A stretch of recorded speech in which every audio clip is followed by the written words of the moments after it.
Therefore, I have a couple of questions I'm going to ask, and in the process, as you respond, feel free to add a question that you have. And I want to remind you that in all the modules, we don't have examinations, or what you can call CS. Your CS is how you contribute in class, right? And Laurentine is on standby, with Teresia on standby. There's a form that we have. Let's say Immaculate is talking, Rita is talking, all of that. Laurentine is indicating engaged, right? Even if you raise up your hand, right? Sometimes time may catch us up, and you raise up your hand, that's trying to be engaged, even in the chat box, writing stuff in the chat box, and just show that you're in class and you're learning, you're practicing, you're implementing, you're trying to do something. All right, it's very important. That's why we get marks for your transcripts and all of that. And people need to further and get a full MBA after this with our Switzerland partners or American university partners. You know that the strength of your transcript is very important, and why not? Even when you are looking for a job, if you say that you are good at marketing, you are good at customer acquisition, you are good at validating ideas, can you prove that you can do that? All right, everybody. So I have, the first question I have is, how was the experience doing the assignments? How was the experience doing the assignments, going through the idea validation process, using the idea you're working on, or using the business you're working on? How was it? And you know the tradition, raise up your hand on the, for those who don't know how to do it, look at where your name is, go to more or something, you'll see how to raise up your hand. That's what I'll be checking. So if you're trying to in the chat box, I will not see. Okay, yes, Giselle, I see you. The question is, how was the experience going through the idea validation process? That's the question. I want to hear how was it for you? How did you, what did you, how did it challenge you? Was it easy? Was it difficult? How did it stretch you? What new things pop out? And you can even go further, and like, if you had an idea, did it help you to know your idea better? If you have been implementing the idea already, maybe you already had a business and you tried to do the idea validation on it, did it help you to understand your business better? But in other words, in simple terms, how was the experience for you? Was it challenging? Was it stretching? Was it you know, yeah, what I'm trying to say. So just talk, we'll fill it up from there and make it fine. Yeah, and make sure you're very brief. When you talk long, more than 1 minute, 30 seconds, I will stop you and we continue. So we take as many executives as possible, and this also a time to learn from other people who are doing amazing stuff. Yes, Giselle, go ahead. Good evening once more, sir. Good evening, fellow executives. Thank you for this opportunity, sir. Going through the business idea validation was really marvelous for me. It made me to stretch, and me having already a startup side hustle, it made me to develop very good to improve on most of my models which I was already putting in place. Good. It made me to redefine some and to add more strength to most of the ideas that I had already put down. So it was really beautiful for me. Interesting. And it really cost me. Give us an example of what you changed. Like, what did you plan to do, and what did you change as a result of the course or doing the activity? Like going through the idea canvas. Yeah. It made me now to create this Google Drive sheet. Yes. Where I will, before that I did not plan on that yet. Even though it was an idea, but I did not have now the initiative already, but I had to create now the Drive sheet where I will record like the beginning expenses, everything. Like I took into account everything now for the first batch of products that I had bought, which I'm so excited about. And also, this is my first time to do a PowerPoint presentation, which before I could go through the before I could go through the videos to come back now to do the presentation, it was so on my mind, like, how am I even going to start? Where will I start from? Like, even when I'm at work, I'll keep thinking of it. But when I sat on it, there were new things that I saw, and I was so excited. Like, alone, I was jubilating. Like, I really love this. I'm in for it. Beautiful. Good to hear that. Good to hear that. Excellent. Thank you for sharing that. Thank you. Very, very practical. Yes, Abia Rita.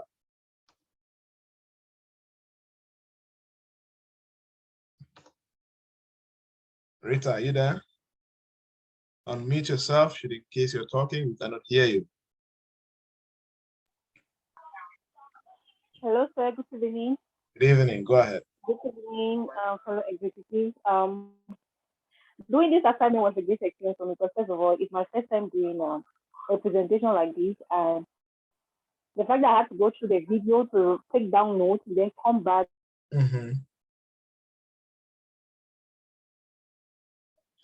The idea of my company. I work according to what my company is offering. So I had to sit down and think of the challenges that my company could be facing and the importance of the services to the people and so on.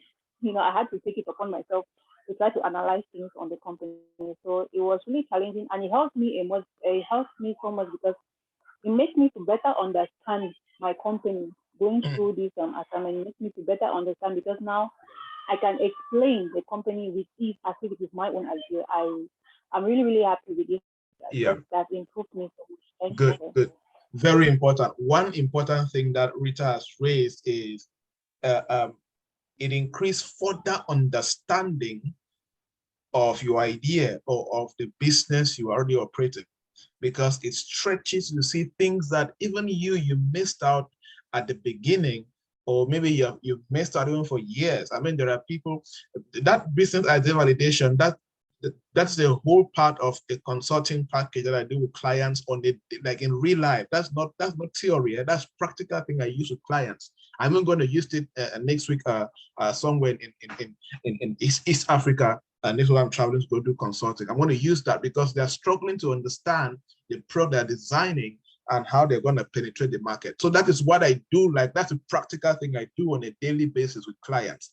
And if there's one thing that thing helps me to do with clients, is that it helps me to understand the client's business better. And sometimes when I do with a customer, they're like, what? I did not see this. I did not understand this. This is why I'm failing. And then sometimes I send that course to the client and I'm not even there. They do that, they discover where they have been messing up on their own without even calling for me again for further consultations. Good, very good point. Yes, Mr. Executive Bacha. Hello, sir. Thank you so much for the opportunity. So the assignment really helped me because I was actually working on releasing a product. It's an ebook. And so when I applied the business validation idea, I realized that the content of the book was actually, like, it was really vague. So you in the session, you advised us to like do a personality profile. So I did a personality profile of the reader I wanted to read my ebook. And when I did it, I realized that my content became more focused. And I also developed like other ways in which I could monetize the book. So it was really, really illuminating. Interesting. I love that part. I love that part. And I love when you said that, immediately realized that the book, the target marketing was fake, or the structure of the book was fake. And it's very important to design the personality of the customers. And that's why there are some people that when they launch a product, they sell instantly.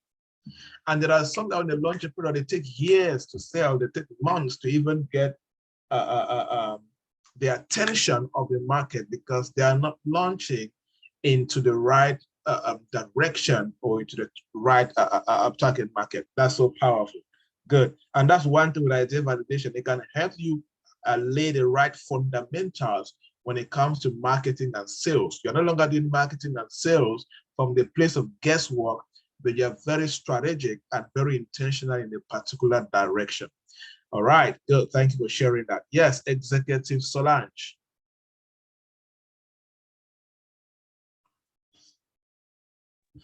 Ms. Solange. Good evening, sir. Evening. Yeah, good evening, sir. Good evening, everybody.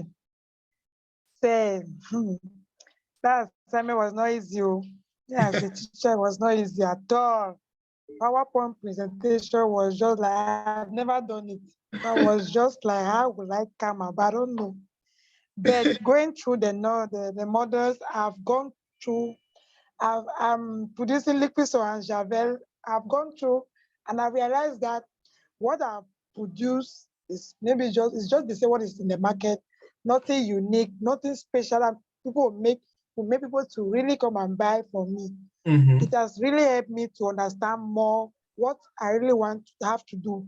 What I can go through for people to my product to be unique. So that when I just bring it like that, you should just buy. Good. So that is all I have to say. Just that the thing is very rich. I like it. Awesome. I'm still going through some. Good. And it has stretched you now to start intentionally investing in looking for your value. Yes, sir. Right? Something yes, special. Because what can you add? something special because soap is everybody is doing soap and everybody has it in the market. People can use sabon, can use omo. Now I'm really thinking of what I really have to do to make it special. So that when somebody just asked me why do I have to buy from you? That question, I should be able to really convince somebody that is my own liquid soap is unique in this way. So I thought that. And you go well prepared. Yeah, well prepared for that response. Yeah, well prepared. Yes, for that response. And I remember make the balance the sheet. This startup cost sheet. Yes. It's just that I was just doing the thing anyhow. So when I was just okay, I can do liquid, so let me just start doing. I never sat down and remove the cost. What would be my profit? I just wanted to just do. I don't know. But this thing have made me to really realize that now you are doing business well. Yes. Because I've never done it. I've never done it truly. I never did this startup course. I've not done it. I was just like, I want to make money. That was in my mind. Good. Thank you very much. Thank you. Thank you. Very, very exciting. Thank you. Yes, executive clearance. All right. Thank you very much, Doc. The assignment was very challenging and very difficult as a whole. Even each idea validation question was a whole assignment on its own. And I came to realize that having an idea is one thing. It's not good. And having fluency of that idea is another. And I think I need to triple my efforts if I want to really establish the kind of business or the kind of school I'm looking forward to create. I have been restless. I've been restless since I did the assignment, and I've been listening to the course over and over and really asking myself if I will cope, if I will be able to really set the standard I want to set. But I'm happy because I'm beginning to see some alternatives that I didn't even think of when I had no exposure to the business validation. Yes. Absolutely. And then I took a step by creating a network or by connecting to somebody in the delegation, because for me to create a school, actually, I will need that connection. Yes. To access certain doors and certain offices. Yes. So I think he has pushed me and he has stretched me and he has kept me working every moment. Awesome. I'm happy to hear that. And that's so true. That's so true. You know, one thing, many times clients come to me and they want to launch a business. Sometimes I always tell them to wait, hold on. And because I've been doing idea validation on different ideas, different companies, different nations for since 2016 or so. And sometimes I can share an idea and I say, wait, you will not understand. So I'm saying this in relation to what Clarence is sharing, because sometimes you have an idea. There are some of you that you had ideas that you wanted to start executing like next week or next month. But now, after doing idea validation, you feel as if you need about 2 or 3 months before you get to work. Is that true? Because you need to dig deep. You need to dig deeper and make sure you get the right data. You're not looking for perfection. No, don't confuse this between perfection, because no idea needs to be perfect before you execute. No, you are looking for you are looking for the right data. You're trying to build the right strategies that can eliminate a lot of uncertainties and risks that will enable your ability to launch without so many uncertainties. Any business that is launched from the place whereby a lot of risks have been anticipated and sometimes eliminated or managed, or even you are launching and you know that this is a risk and you are willing to take the risk, is different from launching in total ignorance. Then you made something and you had no proactivity plan, you had no control measures in place. It kicks you out and it makes you to crash beyond even repairs. So that's one thing that idea validation will help you to do, to dig deep and understand the various moving parts and where to start taking action while you build the whole moving model into place. Good, thank you for sharing, executive clearance. Yes, Executive Yannick.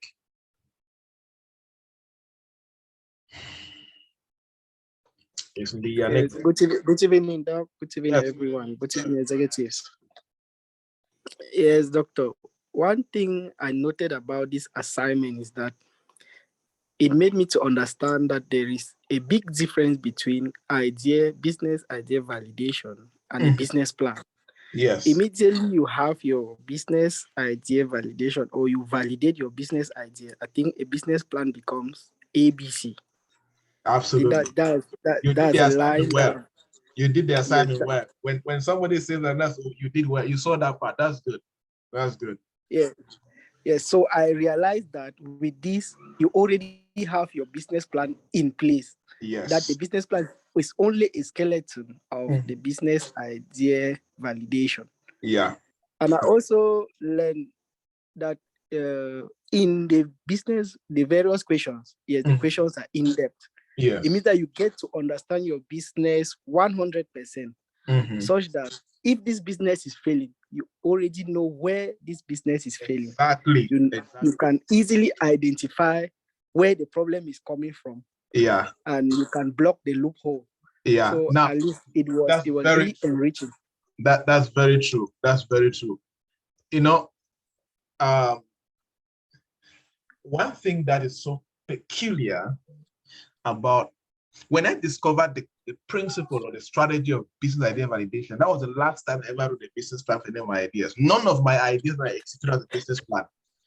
If I want to launch a new product, I want to launch anything, if I do business idea validation, I build a business model around it, I establish the startup cost, I get operations. I just operate. I'm one of those who speak against business plans. A business plan is a lying document. Exactly. You make profit in the second month or the sixth month or the 1 year, and you operate for 3 years and not making money. But an idea that can validate, get to work. Even my clients, I don't do business plans with my clients. If you validate it, we have a business model, get to work, discover the rest in the field. That's how you build a business. You don't build a business cramming and all of that. You're just anticipating a lot of things. You're not real. You're not practical, right? And I like the part where you said that you get to know some things that can cause the business to fail. Many times I analyze somebody's business from the outside and say, okay, be careful about this business. It will not last for 2 years. It's not like I'm a prophet of doom, but there are some things that you just look at the moving parts of a business. You start anticipating, okay, they are not looking at this. They're not paying attention to this. So if they don't do this and cover this loophole, they will not last. Or their market is not large. Their market will not be sustainable. This will not happen and this will not happen. I was talking with someone, last year was 2018 in Boya. And he wanted to start a business in Boya. I said, this business will not have a future in Boya. You will start now in Boya and you're going to have customers, but you're not going to have a sustainable market. After 2 years or 1 year and a few months, you will saturate Boya and you will remain stranded. You start looking for a new market. He did not listen. So he started, he made money, and then the market was saturated. They were not buying again. Small markets. He didn't understand that when you validate a business idea, you're going to understand the size of the market that can push the the idea forward. So business idea validation helps you anticipate a lot of different moving parts in your business, either as an entrepreneur or as an employee working for a company. And you get to be very intelligent too. You get to propose solutions to your boss. Oh, look, the way I'm seeing this, if we don't do this, we're going to miss out on this. But if we do this, we're going to take advantage of this in the market. We can advance the business forward in this particular direction. Good. Thank you for sharing, Executive Yannick. Executive Gladys Ari.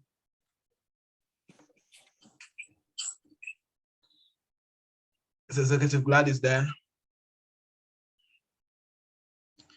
Executive Clotilde. Yes, I'm here, Doctor. I'm here. Yes, go ahead. Go ahead. Good evening, fellow executive. Good evening. Good evening, sir. I'm very grateful for the course. And in fact, after going through the business idea validation, I realized that I had a lot of loopholes in the way I was operating. And personally, I want to say, when it comes to business offer or your potential customers, everything about those questions they were like talking directly to me, because I didn't have time to look or to care about all of this. But right now, when I look at all of this, I now know that just getting an idea, like the other executive said, is not enough. An idea cannot sustain itself on its own. It must be backed up with proper, I'll call it background work. And that is where we missed it at the first place. And now, to be honest, where I am right now, to get to where I intend to be, I think I still have a long way to go, because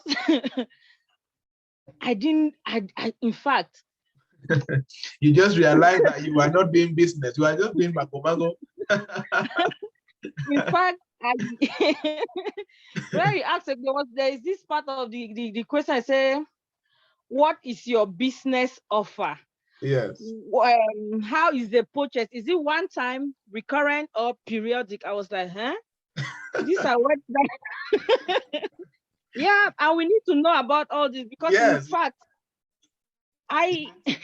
my head is really opening little by little, and I am in that place right now that I am ready to start back from square zero. Is just my beginning point right now. And I'm just like, everything has happened. Let us start doing business. And doing it the right way. Yes. Let us start doing it right now.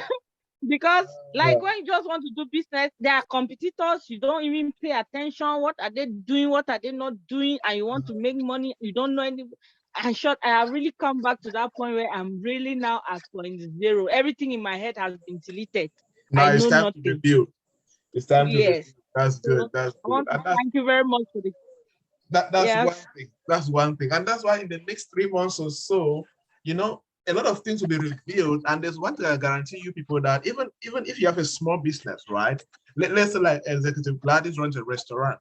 Maybe she doesn't, there are a lot of things that she can use and see how she can turn the restaurant into a bigger restaurant, one into a hotel restaurant, and someday, and that's how the knowledge is going to keep on growing and taking you one step at a time until you're able to scale up. Because that's one thing, the way that the mini MBA was structured. Help people who have started, those who want to start, and those who need to scale, and those who want to upscale. Because these revelations to you, they are not to show that, don't see them as weaknesses, no. See them as areas of improvement. See them as areas where, okay, you know what, I was not doing this right, I was not doing it at all, so I need to bring it into my model so that I can improve and get better results in what I'm doing. Good, excellent, thank you. Executive Clotilde.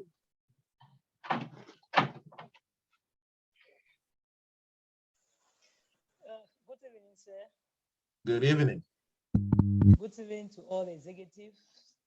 Executive Clotilde speaking from Boya. I just pray my network does not get interrupted.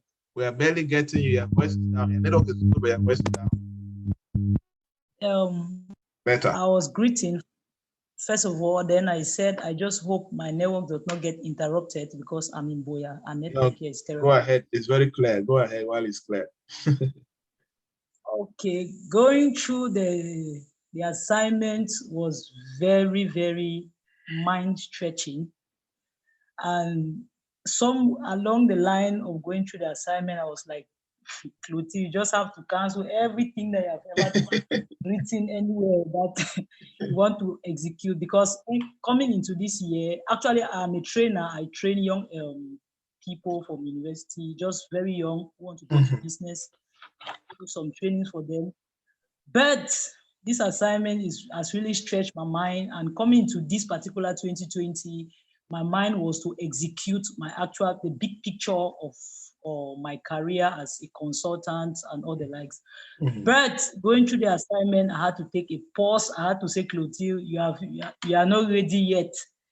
It stretched my mind to really think. And there's something doctor always says. He says it's either you are a chief executive officer or you're a chief excuse officer. I always gave myself a lot of excuse why I should not stretch more for knowledge, why I should not stretch more for opportunities. So I always give myself excuses because of time, because of this, because of responsibilities. But I had a rethink going through this assignment, and there's a reawakening. In summary, the assignment has really, really stretched my mind and made me understand that I still have some time. Yeah. But the part of it where I'm so excited is because I'm in the mini MBA program. I was going through the assignment, I was like, so if you were not in this program, you would have gone and be teaching and thinking you're doing your best. Meanwhile, the people on the receiving end are receiving just sketches. So I am happy. I'm happy to be taught and mentored by somebody who is already in my career path. And I've just paused everything sincerely. Everything has been paused. After I go through the MBA before I can even start thinking whether I want to be a consultant or not. You remind me of this young man that he's a registered mentee under me, goes through one of my mentorship programs. He also wants to be a business trainer and consultant. And when he came, before registering, when he came to ask for mentorship, I spoke with him, and I saw that his business augment or his business knowledge was very basic. So I'm just superficial. And I was like, are you going to listen to me as a mentor? He said, yes. I said, stop every other thing. Refuse everything that sometimes, although this WhatsApp training, WhatsApp group, this that people do. I said, stop. You're not going to train anybody. Stop. And he stopped. And I said, you're going to enroll for the mini MBA program. And after 3 months, we're gonna talk about your plan of action after that. And he enrolled for the program. I was not the one telling him that, your business augment is low, you're not ready to teach anybody business and all of that. He realized certain things. But one good thing about mini MBA program, it gives you a strong blueprint that many people will exist in consulting and they will never know. I can guarantee you that. Because these are things it took me 1 year to create the mini MBA curriculum. So I did not just wake up excitedly and do it. And I did it from the place of research and analysis and all of that. I did not copy from anywhere. I create my own structure. That's how when university looked at it in the US and in Switzerland, the guys are giving you, they said there's nobody that they can trust based on because for university to look at your program, your curriculum and say, okay, you know what, the way your curriculum is so structured and the way it looks like, we can trust you what you guys are going to do is top up. For those who are going to continue to get a full MBA, it's what they call top up MBA, because they recognize that, okay, you have done this, and now you need a top up to get a full MBA just in 6 months. And when this gentleman did that, after 3 months or so, I now recommended him for a GIZ, this German International Corporation consulting, and he went and did it. So excellent, and they paid him they were supposed to pay him in euros, and they converted it to francs. It was on good money. He was super excited, and sometimes it's good to wait and all of that. So what I'm just saying is, the good is you have the passion, right? You started a journey. That's good. That's good. I like that. That's very good. And you have tried a couple of things. Now you are being revealed to the standards. You are being revealed to what works and what doesn't work. It's going to make you a better consultant now. And like the same thing I told him, I'm going to tell you the same thing. One proof that you're a consultant is run a business that works.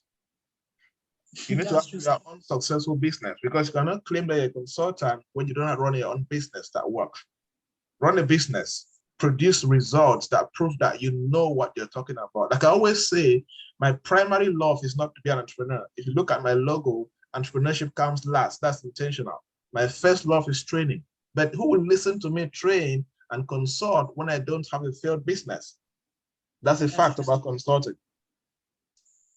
That's a fact about consulting. I see the consulting deal somewhere not America, in Morocco. I'm traveling there later this year to go do the job. And one thing they asked me was to send the details of my own company that I run. They look at number of staff, profitability, activities, all of these kind of things, and they check the website and all of that, because they're looking for people that have been able to produce. Anybody can read an MBA, and many MBAs are not yet too practical like this. That's why you know there are many schools in the US and in America and in Europe that they question MBAs from Africa. One thing that made our many MBAs to be accepted for you guys to do a full MBA is because they saw the practicality of the structure. It was not just reading business books and coming and writing CS. No, I told them we don't do CS, we do talking. And I was before I told them, look, executives talk, they don't write too much. You cannot be in business, you cannot talk, you cannot defend, you cannot talk about strategy. You cannot, that's why I created a business wars. Even one university in Russia have incorporated business wars into their program, learning from us. I said, no, executives should defend. It is a battle against strategy. It's battle against knowledge. It's a battle against products. That's how the marketplace functions. It's not a battle against grammar. If you cannot build strategy and defend it and execute it, you're not an executive. You don't deserve to be in business. You see? So it's good. It's a good foundation for everybody, and it's only going to stretch you forward to become better. And it's okay to pause. I mean, there was a time in my life that I paused also. I paused and I learned from some top guys in the industry. When I came back, I was better and I was more excellent. All right, that's good. Executive Gertrude. Okay. Good evening, sir. Good evening, executives. So when I went through these questions with this, because I had this idea saying back in the university. So I was thinking I needed just the capital to implement it. Mm-hmm. But going through the questions, I discovered that I'm totally blank. I need to go back to the field, do a lot of work. Even I had a plan already, but I discovered that I need to do the validation part before I can implement any plan. Absolutely. And yeah, so and also using PowerPoint presentation for the first time, it was really challenging. I had to be learning and doing the assignment at the same time. Good. So the assignment was really challenging and first assignment. So I'm so excited being the MBA. I know after this MBA program, I'll go in now and do the validation process for the idea. Good. And I know you need to do it practically. See, and let me tell you guys one thing. You're going to use whatever you're doing right now, use it throughout the program. That's why it's very practical. So you need to work on your ideas now. That's why we said use your idea. We didn't give you an idea. Use your idea, use your business. Because in the future, next week, next month, I'll give you exercises and I'll reference you back to this assignment that we did. That's why people have not done this assignment. I know where I'm going to catch you. You're not going to know where I'll catch you. I know when you start fumbling and say, even the final examination of the business presentation, I know where I'll catch you. You can say, so use your personal idea. It's a practical program. We're not doing a theory here. We're not doing Baikele style here, right? It's theory, it's practical. So use your ideas. If you don't have an idea, you work for a business, use the business where you work in. Be very practical and tailored. And that's how you learn the best. You become good at what you do. Okay, so starting now, don't wait for after the program. No, then you're changing the philosophy of my program, which I don't like it. Starting now, like now, use on your idea now. When you are finishing, that's why in the previous badges, there are people who are finishing the mini MBA program and they were executing their first startups. Oh yes, they were going to the market and launching new products because it helped them. It helped them in the journey to launch it. Okay. Okay. Good. Okay. Thank you, Doctor. Awesome. Executive Valerie.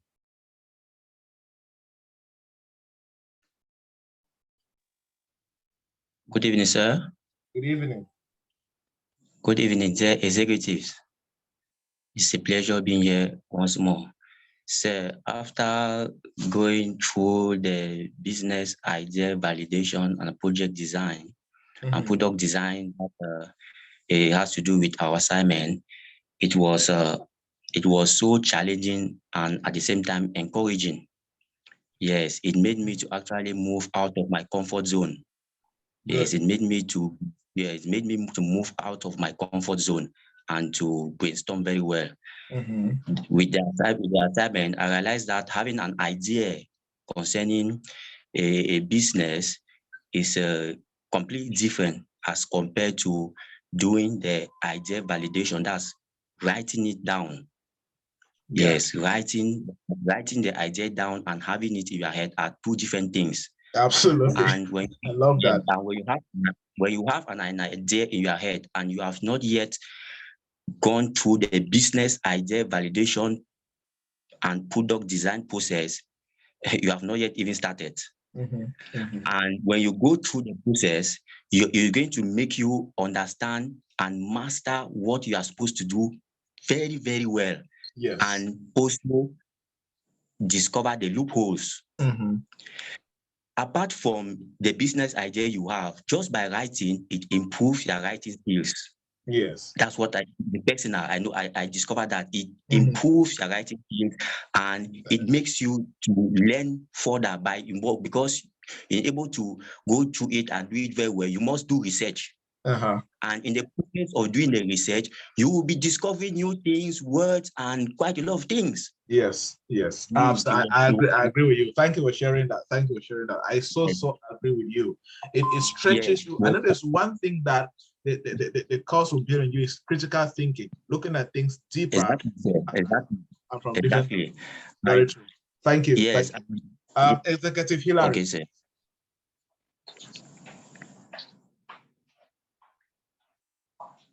Is Executive Hillary there? Yes, sir. Can you hear me? Yes, we can hear you. Go ahead.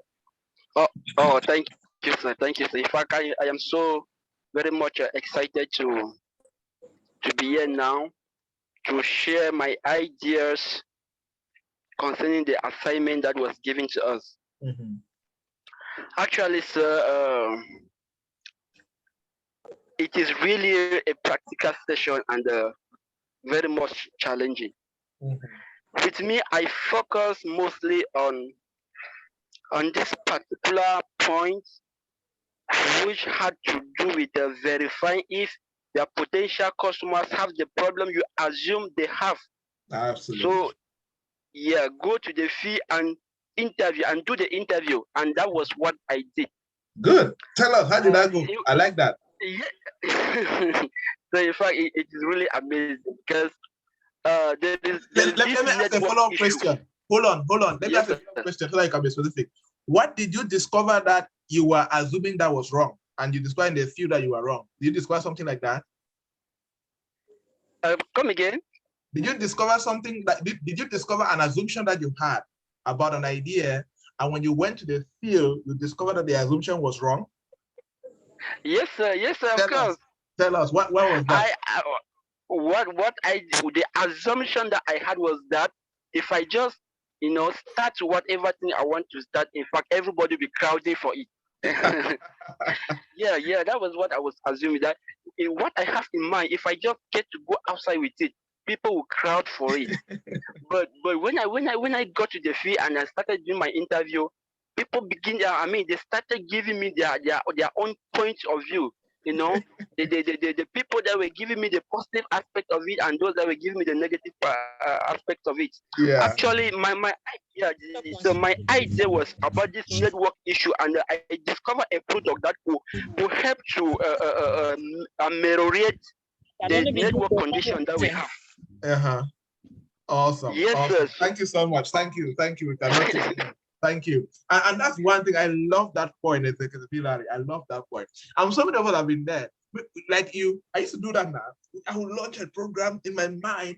I'll know that as this program hits the internet, oh my God, people will go crazy and all of that.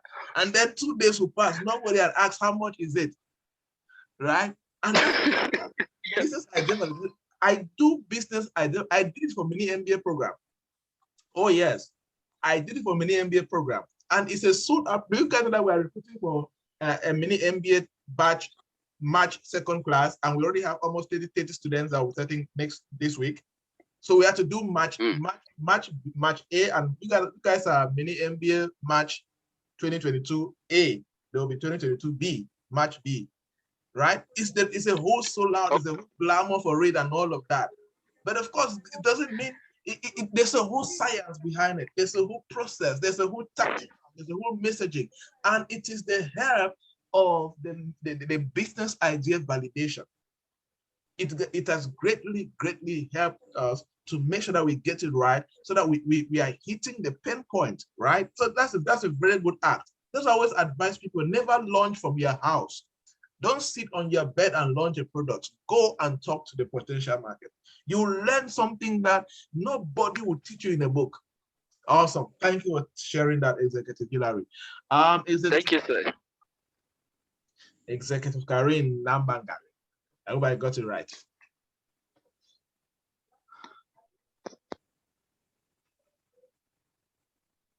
Yeah, good evening, sir, and good evening, everyone. Okay, well, so far I came late, so I'm still on the assignment, and it's like so challenging. But I'm happy so far because it makes me to work hard and discovering new things, which I'm happy about that. Good. So that's all for now. Tell me, what did you discover? What did you discover about your idea? Okay, actually, I'm into beauty, cosmetic. I sell beauty supplement. And firstly, the assignment made me to actually, I'm doing somehow better in my field. Good. So far. Yeah, I'm doing better in my field so far. Okay, before I was thinking that maybe it's because of grace or whatsoever, but because I'm someone that do a lot of research, trying to discover if I bring this product in the market. I try go online to see my competitors, those selling it. I try to read a lot and try to educate my audience. Awesome. So far, going through the assignment, I see that 50% is what I'm already doing, and that's why I'm good in what I'm doing. Beautiful. Happy to hear that. Happy to hear that. Thank you. Thank you. Good. Yeah. Awesome. Great. I love that. And that's one thing too, right? It increases your confidence, Karin, towards your business. It increases the confidence that you have because now maybe the kind of commitment and the kind of hard work you are going to put in the business will be different because you know that you are in the right direction. Beautiful. Thank you for sharing that. Yes, Executive Buffon Javans. Let's see. Okay. Good evening, Dr. Joybert. Good evening, fellow executives. So after going through the various modules, the 3 modules actually, I was so motivated that I had to take time to recraft my game, reprogrammed everything I've been doing in the past, and also design something that, to my greatest wish, I'm expecting that if I put in all the efforts in doing that, by the end of this program, I should have at least established something worth it that will not make me just an ordinary executive, but somebody that actually enjoy the program in practice. And there is one very funny thing I noticed, because actually I did not want to act virtually, or I did not just want to do anything from imagination. So I had to jump into some WhatsApp groups this morning, trying to question people about my idea and what I was working on, to see their feedback or to see how ready they can be or how they can receive the service I'm planning to bring in the market.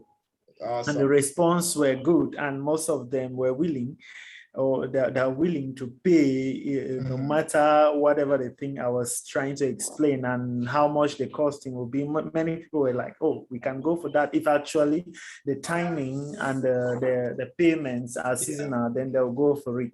So that's a great challenge for me. Awesome. Yeah, and that's one thing about the exercise. It reveals you the potential yeses, the potential no's, and if the ideas they must have, the nice have, the reaction, the market acceptability, and all of that. Beautiful. Good, good, good, good, good. Yes, Executive Daniel.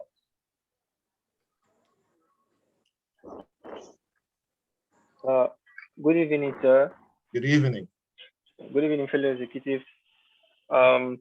Actually, I'm a lover of business. That's the first thing, and I've really wanted to always have a business on my own.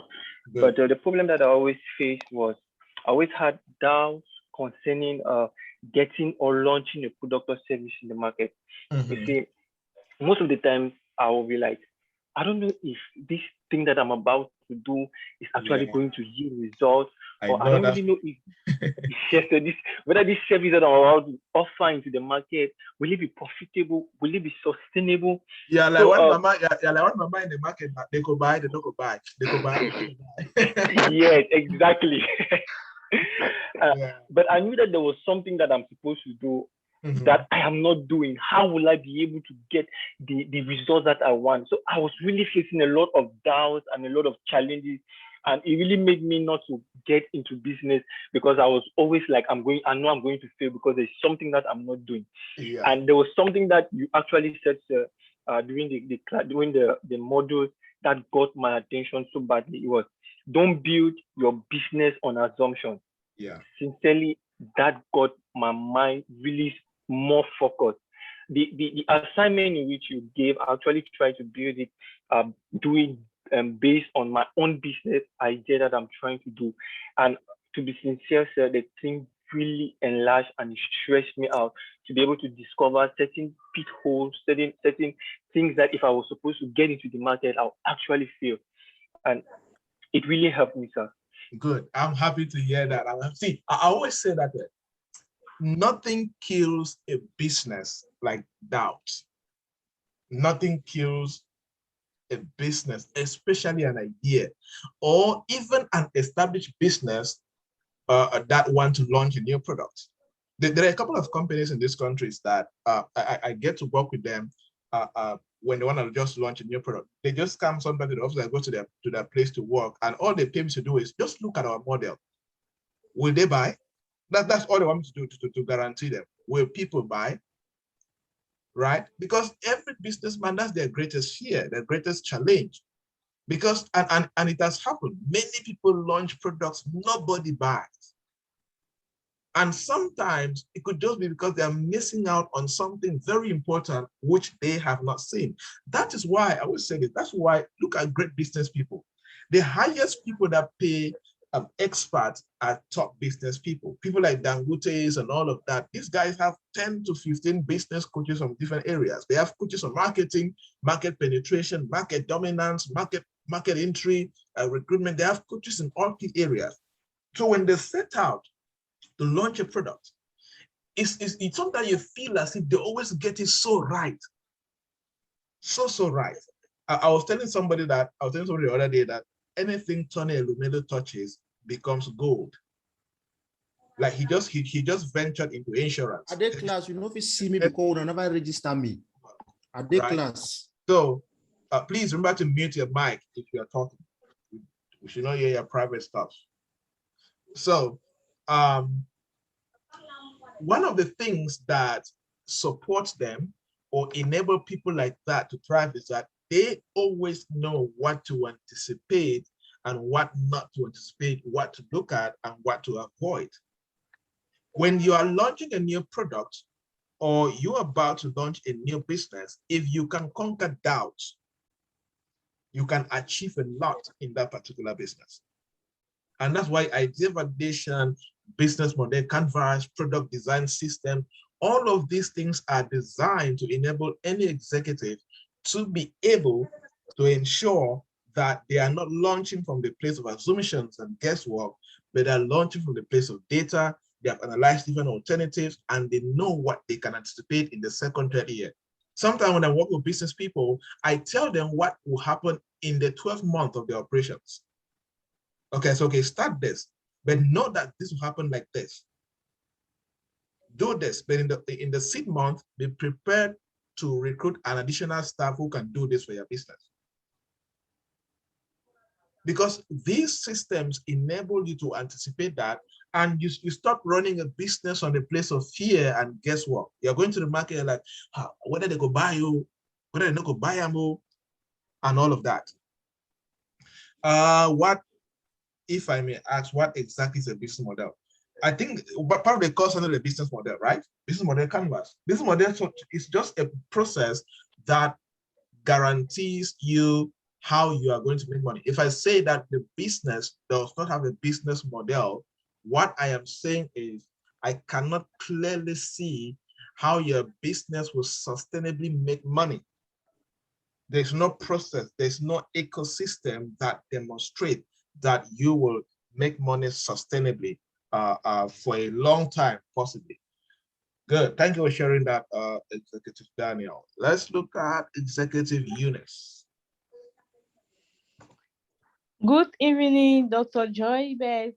Good evening. And good evening, fellow executives in class. Good evening, good evening. I'm very happy for the opportunity.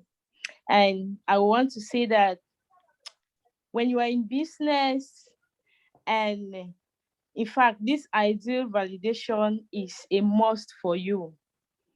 Absolutely. And I see it like a history from what I am doing.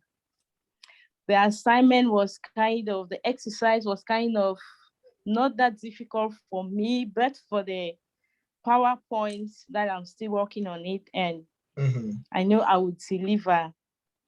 But I would say that this model is a good morning, good afternoon, and good evening prayer for any business person, because it just took me to all the things I've been doing, even without knowing that they are important.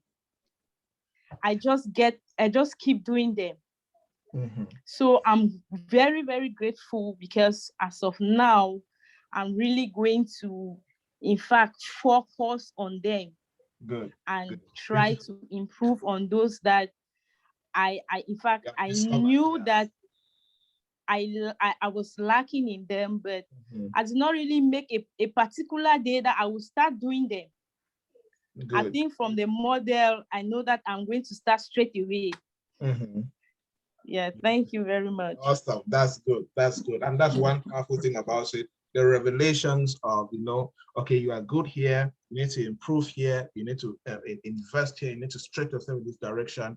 And of course, there's one thing you will discover is that when you do the business idea validation, it even opens you up to some skills that you need to develop as an executive so that you can succeed in your business, right? Good. Executive clearance, FETA clearance.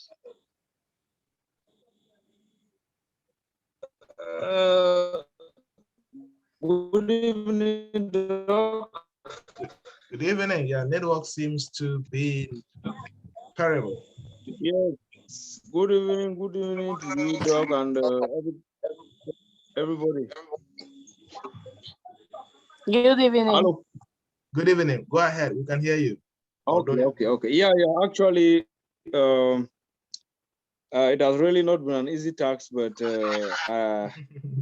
I've realized a lot of things along the line, and coupled with the fact that my boss just graduated from the last section of the mini MBA, so it has really assisted us in many ways, because we have been working, we have picked up in a lot of areas, and as I see, I'm working on 2 classes at the same time. Because when we work here, there are a lot of things we still come and work with him together. Okay. So there are a lot of lapses, there are a lot of things that we were not really doing. As I earlier said here, that really exactly knowing who you are producing and relating to exactly. Who exactly are you partnering with? Those are some of the things that we really minimize and really don't come out with it very clearly. But I think from this model, it has been very easy for you to really identify each area and who you are working with them. Good. At that stage, I think before the session come to an end, really, it will really be a moment of testimony. In fact, definitely. I'm really very grateful. Yeah. I am looking forward to that testimony. I'm looking forward to businesses. one of the, I think he was in the first batch last year, and one of his goals that he wanted to achieve was for his business to save in reserves 10 million francs or so. And he was sharing how the whole program helped him to structure his business in a way that he was able to take lesser months. What he could not do for maybe 7 months, he was able to achieve that in 4 months or so, in the latter part of the year, and more effective, more productive, and he's able to replicate that particular model in a new business. And that's what I keep saying, that if there's one thing you will get from this mini MBA program is the blueprints to engineer better results for your business. Good, thank you for sharing that. Yes, Executive Sylvia. Good evening, dear executive. Thank you, Doc, for this opportunity. Doc, the business idea validation, just like the name said, it is not really having just the idea, but you really need to validate it. And it had to get me thinking. I've just been thinking, even though I had something, but I had to brainstorm. In fact, your model, I must say, you're very organized, because I asked some of these questions to myself, but the order in which you've placed those questions is so chronological and in very good order that it gets you from one stage to the other. Yeah. I was marveled with your sample size of 200, because I know with my sample size of 100, I've nailed it. But that of 200, I was like, wow. And it prepares you for the questioning in the market. Now I understand why you could respond to someone for the mini MBA who said the cost was high, that this is not for you, actually. Because it makes you so focused that you know who would value your product and who is ready to make the sacrifice for your product. I love that point. I love that point.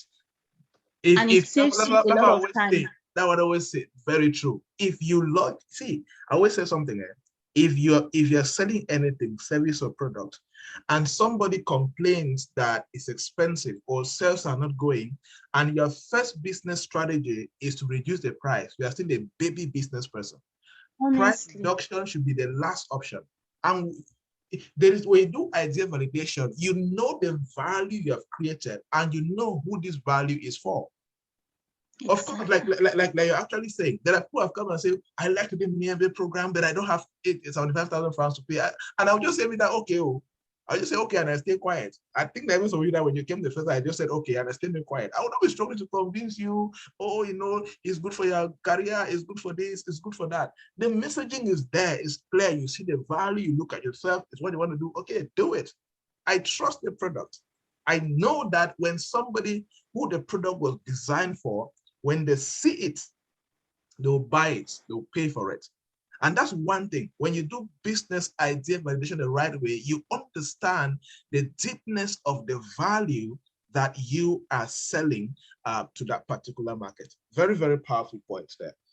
And when you understand the value, you stop struggling to see, oh, somebody say, no, I cannot afford it. You start crying, oh, this and that, this and that. No, you perfect the model. Then I was also able to see the description, how much hard work I need to sacrifice for my product. When I got to question 14, that is saying, can I occupy the market space? Good. Now, I've never thought of owning the market. But with that question and then linking, I'm seeing why I should make such a sacrifice that I can own the market. Yeah. Like, it's the life I've come. It's really bringing you in line with your purpose, that if truly this is what God had called you for, then you need to do that sacrifice for it. Yes. I was also excited about the design, the product design steps, and the lean cycle production design. I had to go on YouTube and read again on the lean cycle, and I realized big companies like Microsoft, Apple, they use that. Yeah. And that's why they get to the market and own the market, because they already have the possible questions and doubts, and they solve it before even introducing themselves to the market. Exactly. I was very happy about it. Yes, thank you so much. Thank you. And just to add about I had the last time I was in the US, I had the opportunity to visit IBM. IBM is one of the largest tech companies in the world. And for those who are, I think one of my first computers in the 2000s was an IBM computer. It's one of the first computer makers in the world. And I went to IBM. They have something called a design thinking room. You have a design thinking, and when you enter that room, you see the business model canvas, the product design systems, all of these things. They use it on every product that they want to launch. That's why when Facebook launch something or design something, people are fighting over it, because they have calculated you, anticipated every move that you have. They have anticipated how you're going to think, how you're going to react. They have looked at your income, they have looked at your monthly income, your yearly income, they have looked at everything about your life. And when they launch it, you have no choice than to fall behind it. All right, thank you so much. Executive Bertrand, Side Bertrand. Well, good evening, Doc. Good evening. To everyone in the house. All right, Doc, the assignment was absolutely very challenging. I discovered that I've been doing business for quite some time, but I've mainly been surviving inside business. I've not been doing business. Because when I look critically, I started my salon business some years back when I was still in family, but yet I'm working now, but that is just like a passive income, but I'm actually doing business. So one of my most challenges is this, that I need to work on how to create and nurture my customers and retain them. So that's one of the challenges. I promise that I really have to work with it in this period of time, that in the future I have to come back and give a great testimony. Very powerful. That's a very strong point that you have raised there. And I always emphasize, show me a business that can retain customers, that can nurture customers, upsell to customers. I will show you a business that will always be sustainable in the market. Imagine that you run a business, let's say you run a restaurant, for example, and you know that worst case scenario, you know that you have workers in your community, in that vicinity where you have a restaurant. You know that every day you have a good relationship with 25 to 30 workers around that area who eat from you every day. And it's your job to do everything possible to give to nurture them and keep them. Maybe one day they can come and say to give them, okay, you know what? I'm going to give you a plate of food, but all the meat or the fish on that is free. It may feel as if you have lost something, or it's a heavy sacrifice, but you have kept people that will buy from you every day, 6 days a week, and maybe sometimes 7 days a week, and they'll buy like that throughout the year. You know, people don't always calculate what they call customer acquisition cost. The cost of acquiring a new customer is always more than the cost of maintaining and nurturing a customer. So that's why I always encourage you, one of the most powerful strategies that you can do as a business person is actions that can nurture, that can keep, nurture, and grow customers to consistently buy from you. Because when you look at the cost of getting new ones and the cost of maintaining new ones, the cost of maintaining is always cheaper and it's more guaranteed. As they always say, a bird in hand is better than 10 in the bush, right? Good. Executive Anita.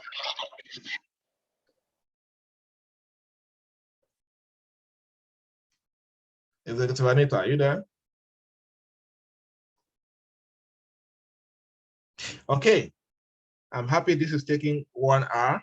So, you have responded to my own questions. Now it is time for you to ask questions based on, okay, I see other hands. Charlotte, I see you. Velma, I see you. So you can, after this, can raise your hand, contribute, or you can ask a question if you have any. Now it's time for you to ask questions. Now, looking at, you went through the course. Is there something you saw that you did not understand? Or do you think that there is a way that you want to implement the new idea and you don't know how to do it, right? That's what I want us to talk about right now. Is there a way that you saw a concept, you saw a principle in the business idea validation, and you don't know how to practically implement it in your business? We can talk about it now and make sure that you practically produce results for yourself. Yes, now is the time to talk. Okay, please, can I talk? Aneta, go ahead and Grandma will talk. Good evening, everyone. Good evening, Doc. Please, one of the challenges that I faced in my assignment, for instance, I realized that I have a lot of products that I'm excited to introduce to the market. So when I looked at the assignment, I was having a challenge on which particular product to pick to now use as my own Very simple. Very simple, eh? Very simple. How many products do you have? Do you know how many? About 8. Okay, now as a startup, 8 is already a sign of failure, first of all. So you need to bring that down to 4. And then even in the 4, depending on your resources, depending on your startup or the money you have at hand to finance this, you know, for every product to shine in the market, you need a budget to finance it. Yes, that's true. Good. So that's why any you're a startup and you have limited amount of money and you have more than even 2 products, it's already a sign of failure, because you're going to take your total 100,000 francs or 50,000 francs and you try to divide among 8 products. The impact of your marketing will be weak. The quality of your final product will be weak because you don't have enough money to finance excellent marketing and excellent delivery of the product. So you need to scale that down to make maximum 4, 3. If possible. I also had this. Sorry? I also had this challenge. I realized that most of the times people always come to me with their business ideas. Maybe I realized that all this while people have been looking up to me as someone that can help them, coach them in business. And after going through this business idea validation, forget about that. Forget about those people. See, forget about those people. I always say something funny. I always say that you're not permitted to coach anybody in business if you have never made 10 million francs from business. I always say something like that. What do I mean? Because the level of experience you get to gather when you've been able to make a couple of millions from selling your own product. You understand? Your main focus now is to scale, is to make sure what you have is working. Right? So my assignment for you is scale down your products to maximum 3 or so. In the 3 products, you're going to do business idea validation for all the 3 products. And as you do that, you're going to discover one that has the highest potential of making money and requires little resources to actually make it work. You understand? That is the one that you should launch first. When you launch that, there's a video on my YouTube channel titled How to Stop Being Everywhere Like an Entrepreneur. Because people like you are everywhere. You want to do everything, want to sell everything, want to produce everything. It's good to be, and that's why you know that the highest rate of people that fail in business are people who are too creative. Have you noticed that? Because they have so many incomplete projects, so many incomplete products. They start this, they leave it, they create something new. They start this, they leave it, they create something new. You are not a business person until you do this with your products. Hear this, everybody. You are not a business person until you do the following with your products. Number 1, you create, you package it, you market it, you mass commercialize it. Innovation cycle is only completed when you have practiced mass commercialization of what you have created. That is the complete circle of innovation. If you keep creating and you have not sold to hundreds or thousands of people, something is wrong. You are not a complete business person.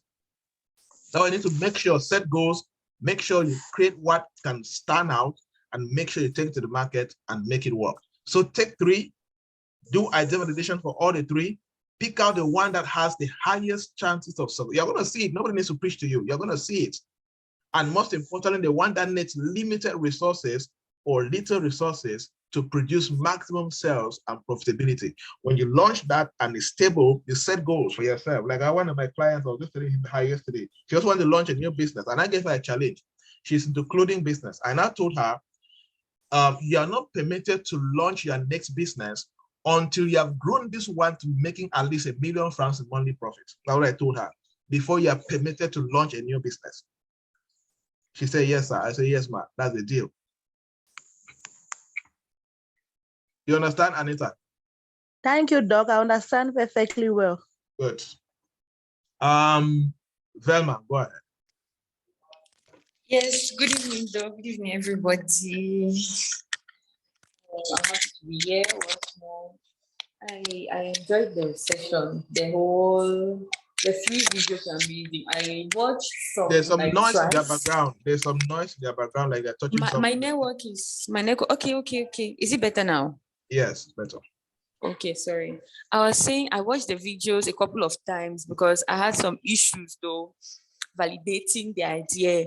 While I'm still working on the questionnaire, I'm still waiting for responses though. So I know that I'll just kickstart once I get close to 250 responses. I don't want to start, as you said, now and waste time. So that's what's keeping me. I took time, did the PowerPoint. I enjoyed my design. I was proud of myself. I sent it to my brothers. I was like, this is what I did the whole night looking for a great PowerPoint. And it looks beautiful. And the whole idea was simple to understand. Presenting in a Word document is very different from the PowerPoint presentation. You just see things in point forms. You understand everything they're saying. You don't even need to ask questions anymore. So that was better. Then with the other idea of the snails, my target population has come back. So my classmates, that's what I used to sell to because we're assuming our second semester. But now snails are very expensive in the market. And you said something this morning that you cannot want to strategize and you're taking your price down. Then that's foolishness. So I don't even know what to do. I don't know what to do. Okay. Now, in every business, there's always a way that that's why there are many things you can think about. You can look at, okay, what other cost can you reduce apart from buying the raw product itself? If the raw product cannot be reduced, what other cost can you reduce?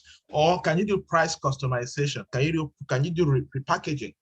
Instead of just selling snail for maybe 500 francs or 1,000 francs, okay, can you find a way you can repackage into smaller bits that can make people to afford it and still make profitability? You need to find a way. Or can you upgrade and focus on a niche market? Focus on selling to rich students. Stop selling to broke students. Makes that, yes. So look at all these alternatives. You are going to see, okay, we can do this, and you'll always be in business. Okay. All right. Okay. Thank you very much. Awesome. Executive Charlotte.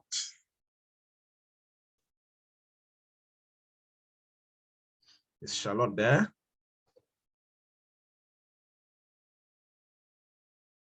Okay, Executive Adele.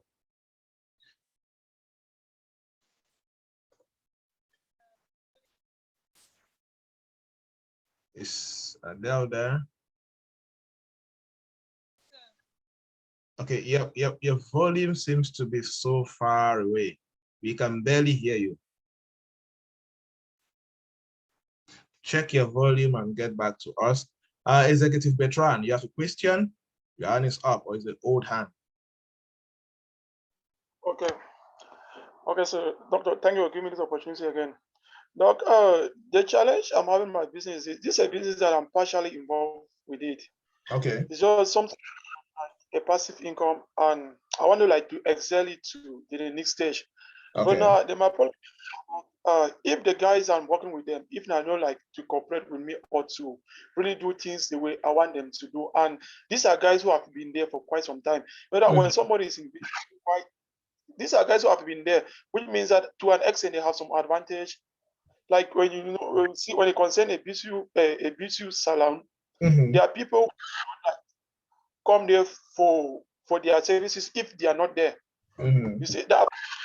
So I don't really know how to go about it as at now. Really like to kick away with the guys, or to see to improve with what they're offering to the customers. Okay, now I think you need to decide what you want. Do you want to set up a full functioning business on your own, or do you want to partner with somebody who has experience and have a structured partnership? I think you are confusing between the two. I don't. My issues are true. The guys who are working there, the guys are not my employees. The employees. Okay, this people you are calling guys that are employees. Yes, yes, Doc. Okay, so what is the problem now? What is the challenge? Doc, you know that when you concern a beautiful. Oh, we lost you there, Bertrand.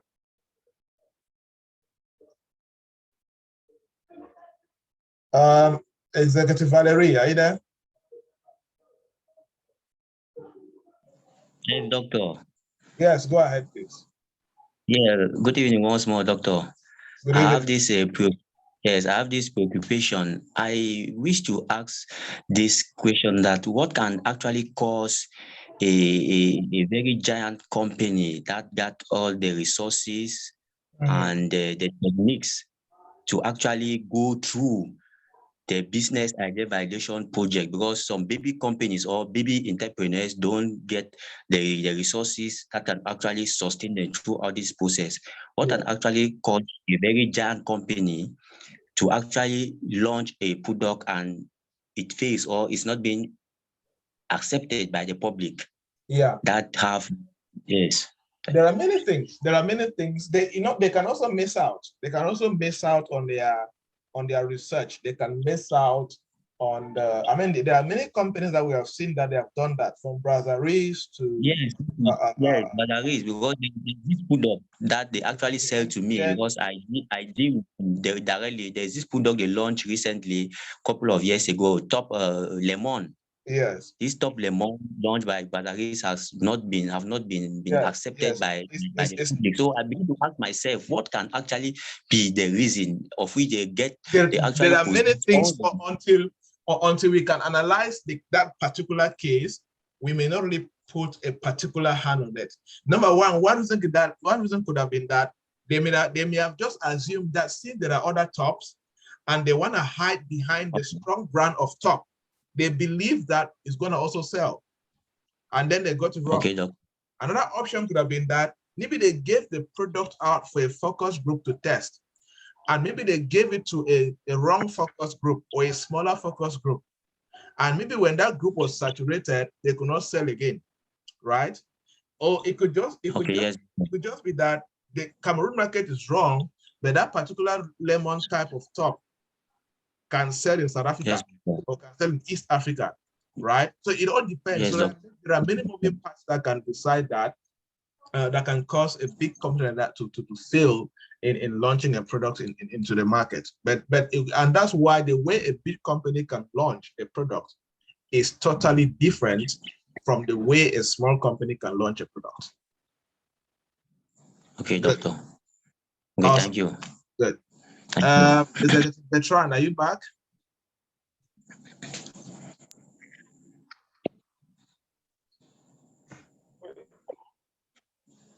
Oh, not getting you. Executive Adele, are you there? Yes, sir. I'm okay. Good. It's better now. Go ahead. Okay. Good evening, doctor. Good evening to all the executive. Good evening. Yeah, my question is mostly for the product design. Good. I wanted to know, because on the product design we mostly talk about the prices of the product. So what about the service? If it's a service that you are offering, because I didn't really, that part of the lesson was actually in business, when they use the word product, it covers both services. A service is a product. Many MBA program is a product. Okay. Yes, in business, when they use the word product, it's not just tangible. We put tangible and intangible. So product covers the two. Okay, sir. Okay. So what's the question now? Oh, that was the question. No, sir. Okay. If let's say the service can be a product, I want to know, sir, when it comes to the marketing plan and the channels, for example, if you want to open a website, to want to sell a product online, you put a price on the product. But when it comes to the service, for example, if you have service to offer, like cleaning service, like serving services, how are you going to handle it on your website page with the prices? Yes, sir, that's why. Just for example, just describe the service and put the price. For example, let's say you are cleaning, you can say that, okay, you clean an office space 4 times a month, right? So you can say, okay, 4 times a month package cost is 30,000 francs. Okay. Understood? Yes, sir. Okay. Yeah. It's the same like the courses I do. People buy my courses on my website and all of that. So when they come and say, this course is 2,500, this course is 5,000, this course is 10,000 francs and all of that. All right. So you just find a way, it's just to package it and decide how you're going to express it. Are you going to express it in normal text? Are you going to express it in a video? Are you going to express it in a graphic design? Are you going to express it in whatever way? But just make sure that when the package is well communicated, the price should follow in the process. Understood? Okay. Yes, sir. Thank you very much. Good. Executive Gladys.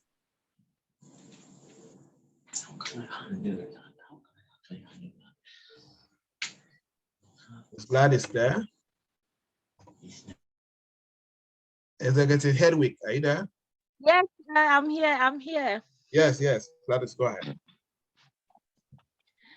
Just to ask the question that I need to ask, she said, if you have a couple of products, I want to take my case personally when it comes to food.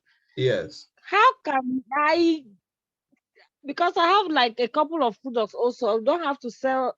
Can I also streamline my products to about 3 or 4? Yeah, it all depends. Now, in your case, it's much different because your main product is food, right?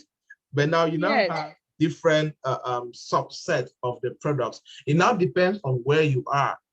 It now depends on your data that you have. Okay, based on the environment where you sell, what kind of, because now in your case, you are not starting.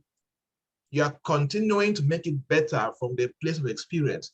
So look at your previous experience. What type of food or dishes do people ask for frequently? So you can say, okay, you know what? I want to focus on the top 4 food stuff that people ask for. You get a point? So it can be 2, it can be 3, it can be 4, but it all depends on the data that you have at hand. Or that's why you can now do research even. Go around where you want to open a restaurant, where you run the restaurant. Ask people, tell me, if I'm cooking food here, tell me the number of dishes you would like me to cook every week. Or tell me your top 4 dishes or top 3 dishes you would like to see in my restaurant. When 10 people, 1 people give you, you now take the average. Look at the one that appears most of the time, the top 4 in that data, and you can specialize on that, and you're cooking something that is realistic. Okay, doctor, thank you. I just wanted to know. All right. Executive Henrik, are you there? Hello, yes, doctor, good evening. Good evening. Good evening, executives. I want to first of all thank you very much for this class and for this program. Awesome. I'm an old, I would say I'm an old business person. And you know, with all the experience, we used to think that we know all, we have seen all. Mm-hmm. But following this program, just a few days now, I realized I have so many loopholes that I need to correct. So I want to first of all say thank you for that. I mean, thank you for even thinking of this initiative for this program. Thank you. Yeah. What I wanted to say actually was on the assignment. Yes. Yes, the idea and the idea validation. Yes. And whatever. So when I went through the assignment and started doing it, the truth is, looking at it, first of all, I told myself that, oh, this should be a business plan. Mm-hmm. I said, you know, the truth is, I've always tried to write my own business plan, And I realized that it didn't work. Not once, not twice. You always start it and it reaches a point where you just abandon. Yeah. Yeah. So when I saw this, I'm like, oh, there I go again. This business plan thing. This business plan thing. But truly, it dawned on me that there are so many things that you have to be able to do yourself. Because I'll be very honest here that there's some ideas that I just do them through assumptions. You might just see the market, because as an entrepreneur, you should be able to determine the market. Yeah. You should be able to see the opportunities in the market. So when we see those opportunities as entrepreneurs, you know how we are. We are always hungry. Yeah. Yeah. You just want to jump into it. Yeah. Yes. Let me cut you there so that we are able to catch up with time. Now, and that's one thing I love about idea validation, because you don't need to take 2 weeks to write it like a business plan, right? I've done idea validation in 2 hours, one idea, and I decided to do the business. You understand? That's one powerful thing about it. There are some few questions that there's actually another thing I have called mini idea validation, which is just 10 questions. When I take an idea and I run through those 10 questions, like you ascertain the problem, you ascertain the income level of the target market, you ascertain the size of the market, you ascertain all of these basic things, you can actually go ahead and say, you know what, this idea, for better, for worse, we'll see how it's going to work out, right? And that's what I like that point. So sometimes, because as you said, business people, especially experienced people like you in business, you are very good at taking advantage of opportunities. So when somebody says, oh, there's money here, all right, let's make the money. So, and if you are not very tactical, I don't have systems or tools that can enable you to quickly take action in the right direction, thereby minimizing certainties, it is going to greatly help you to actually run the idea the right way. Awesome. Thank you for sharing that. Let's go to executive. I want to look to people who have not spoken. I see hands up. Most people have spoken. Is it to Gideon? Are you there? And I'll come to the Hillarys, and the Karine, and the Ritas, and all of that. Executive Gideon, are you there? Yes, I'm there. Good evening, everyone. Good evening, Doctor. Part of this program. Through the assignment you gave us, I realized one thing that you said on the video. You said, just because you think a product is good doesn't mean it's going to sell. Yeah. So that thing has been going through my mind since the day you said it. And I asked myself, when I go to the market and I see different kinds of good, why do I buy a particular good? So from there, I realized so many things. First, I realized the pricing policy of a particular good. Because if you have, I realized that somebody can have a particular good, which is nice and of very good quality, but just because you reduce the price, many people will not buy it. Yeah, yeah. And on the other hand, you can have a very, very, very bad good, but because you locate the right customer and you increase your price to a level, people still go for it. Good. Yeah, very true. Very true. And that's one thing about, yeah, please conclude. Let's see. So that is what really made my day today, because the thing was just running through my mind like a song all the time. Then since I never wanted to brainstorm about it too much, I just asked that simple question to myself. If I go to the market and I want to buy a pair of shoes, yes, in the midst of so many other shoes, why do I choose this particular shoe? Yes. Yes. Yeah. And that's one thing. If you look at the product design, the product cycle, it talks a lot about empathy, build, measure, and all of that. When you do that, you are able to build something that solves a particular pain point. And you know, in one of the questions in the business idea validation talks about, you need to know whether your product is a nice to have or a must have.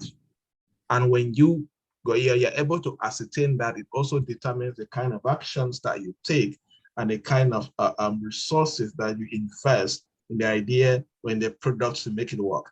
The kind of money you need to invest in a product that is a must-have to a target market is not the same like the kind of money you need to invest in a product that is a nice to have, right? But in all, there's a reason. There's a reason why you bought that shoe. There's a reason why you bought that dress. There's a reason why you went to that particular store to do what you did, because there is something. And the truth is that anybody who designed that product, from China to Japan to South Korea to Belgium to all these manufacturing companies, Singapore, Malaysia, they did not just sit and excitedly just went to the manufacturing place to design. No, they exceptionally took into consideration everywhere. However, ask yourself why Techno and Itel dominate the African market. Yeah. Right? They intentionally built it for the African market. They invested to be sure that the way they build it, the structure, the design, the battery power, the screen, everything is for the African market. There are nations that they don't know that there's a phone called Techno. They have no idea that the phone exists called Techno or Itel. Another example is Toyota. Yes, Toyota, the same thing. You see, so these guys are very intelligent and they intentionally go through this particular process to make sure that what they build, they market and distribute in the right market. All right, thank you for sharing that. Executive Hillary, go ahead.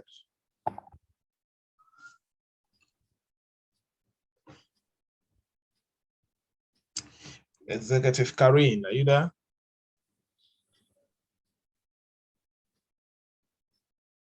Yes, I'm there. Yes. Okay, my question goes by, some minutes ago, you said, firstly, I want to know how many years should you consider a business as a startup business? Yeah. Because you talk about reduction of prices, like if your business is a startup business and you think reduction of prices is the best way or the best strategy for you to increase your sales, yeah, definitely you're going the wrong way. Okay, I'm talking because I like using experience. I just want to, now I'm talking on my own part. I used to sell online. Right? Yes. Sold online for like a year. When I got experience, now people wanted to see like the physical shop. Yeah. That made me like, okay, now I need to have a physical shop. Like, okay, now with this shop, it's going to give me more credibility. People are going to meet me physically to deal with me. And seriously, the shop has been the best idea because before I was doubting, but I took the risks. You know, having a shop in Douala is not easy, paying a year, taxis, all those kind of things. I was so scared of those things.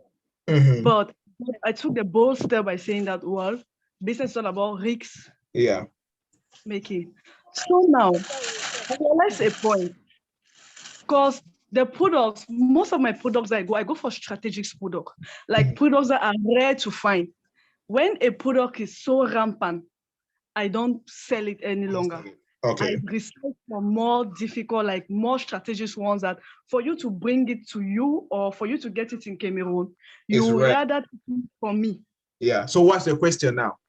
Now, my question is like, okay, at a point in time, I had to do reduction of price because sales were somehow low, despite the fact that I do marketing, I carry ad.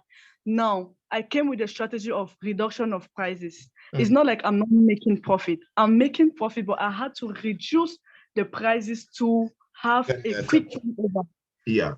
Now, that is possible because sometimes you can also discover that the price you have been pricing is above the income level of the potential market. So it's okay if you do proper analysis, it's like, oh, you know what? I think I've been pricing this goods above the income level of the target market, and they like the product, but there's no money to buy. So maybe you now reduce the price, not just because you want to reduce because the last strategy, you reduce the price from the place of analysis. Or you may discover that, sometimes people focus on reducing price, meanwhile, they're not marketing the right way. Meanwhile, they are not marketing to the right people. You are reducing price for the wrong people. Meanwhile, there's a right market somewhere that you have not started meeting their needs. And that's why it's good that you make sure that before you are going to price reduction, you must have exhausted every other strategy available to you. Look at every other alternative before you go to price reduction as the last option. And of course, as you said, when you reduce price, make sure you are still going to make some profit that can finance the sustainability of the business. Okay? Good. Okay, sir. Awesome. Executive Hillary, are you ready now? If not, okay, sir, I am there. Yes. Okay, once more, thank you, sir, for the opportunity. Yes, sir. I have two major preoccupations. Yes. The first one is what is the name of your business? Okay. So yeah, as a startup, you have this very brilliant idea and you want to showcase, but you are looking for a name that when you put it and someone gets to know about it, you say, "Man, what is this all about?" And somebody really wants to find out what this is all about. Yeah. Yes, sir. So that was a challenge. You are thinking about how do you create a good name for your startup or for your business, right? Exactly, sir. Yeah. Well, there are many things, and I always encourage people to look deep into themselves also. Look deep. There are many things around you that you can use to create a business. It could be like, for example, how does it the sound, it could be the meaning, it could be the concept, it could be the principle, it could be whatever they are looking at. But I think that there are many ways that you can create a business name. And if you are not very good at being creative, you can consult other people or another person for you guys to brainstorm together. It could be your name. It could maybe like a last name, Titan Enterprise, Titan Limited, right? People like, what does Titan mean? It sounds nice. It's short. It's straight to the point. It creates curiosity. That could be a good name, right? It's the same like the name of my business, CosDev Group. People are like, but what is CosDev? It's an English word and all of that. But until I tell you the meaning of CosDev itself, you will not get to understand. But there's a meaning. The C and O stands for community. The S stands for sustainability. The D stands for development. The E stands for entrepreneurship. And the F stands for futuristic. And then it forms a F, right? That's amazing. So yes, there sir. are many ways that you can look at it. You can even use a name, like one of my guys, we gave the name of his business and we use a word from our dialect called Manza. Manza means big compound, right? So he's creating an online business. You can come and buy anything. So in Banso, we call it big compound Manza. It's short, straight to the point. It sounds nice. Okay, manza.com, Manza Limited. You get a point? So there are many ways that you can look at, but I think that so in a way they can create something that sounds nice and interesting and unique, authentic, original, and special. Start from yourself. Don't look from the outside. Okay? Like there's a previous executive, his name is Eta Etando. And I was telling him that he should create a company called Eta Etando Limited. That name is too nice for him just to allow that just be his name. You know, his name is Eta Etando Fidelis. I just like that. It sounds nice, it's short, it sounds interesting and all of that. So I was telling him, create something, Eta Etando Group, Eta Etando Limited. It's going to be beautiful, like Lewat Hotel, right? We all know Lewat Hotel. His name is Gilles Lewat, the owner of Senator Gilles Lewat. You see, Lewat Hotel is nice and all of that. So there are many ways, but again, look from yourself first. Look from your culture. Look from your personality.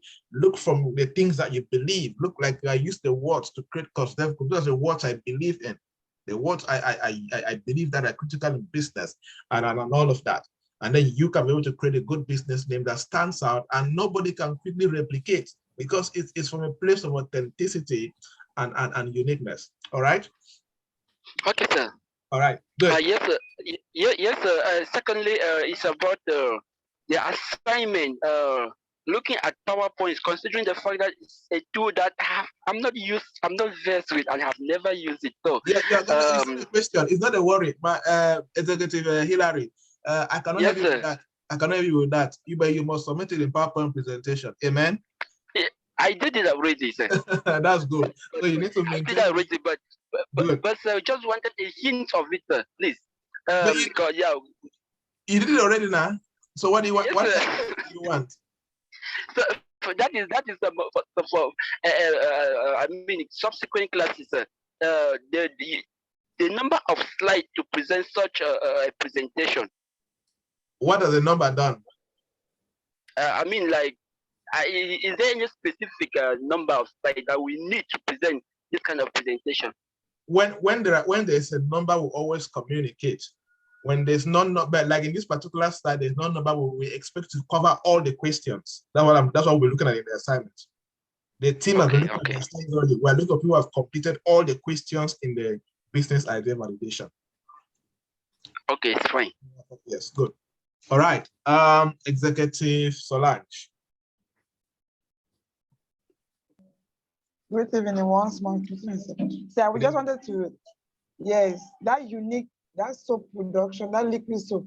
I was just looking the unique way for me to, because there are a lot of soap outside.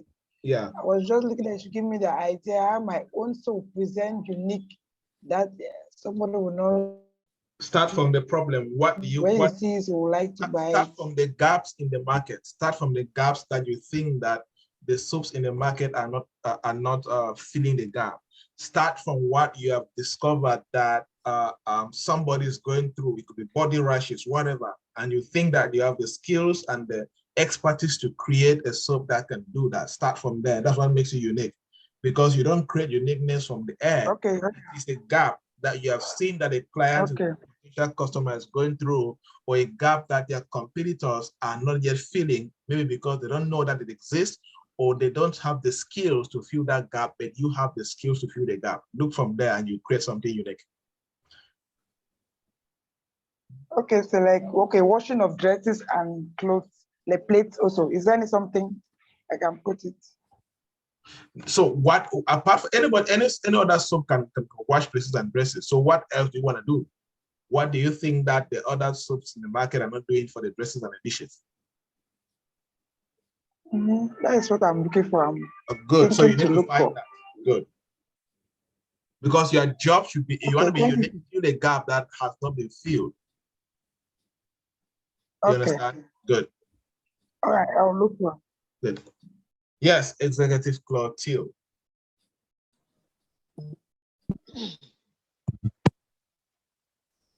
Against and executives. My question is in between the context of the assignment and a little bit more further or personal. I wanted to ask it to Dr. personally, but I feel there might be other executives that are having the same worry, though it has not yet come to their minds. Okay, my worry is you said products can actually be physical products and services are also products. Yeah. And when it comes to services deal more with the contact of that's a physical presence of the person. For example, you are a consultant, and if they need your product, it means they need you as the person to probably come and do a talk. To a certain extent, yes. If you don't know how to replicate what you can do. Now, yeah. My question is, what other thing do I, as a person, because my own product is service, is just like I want to be a consultant.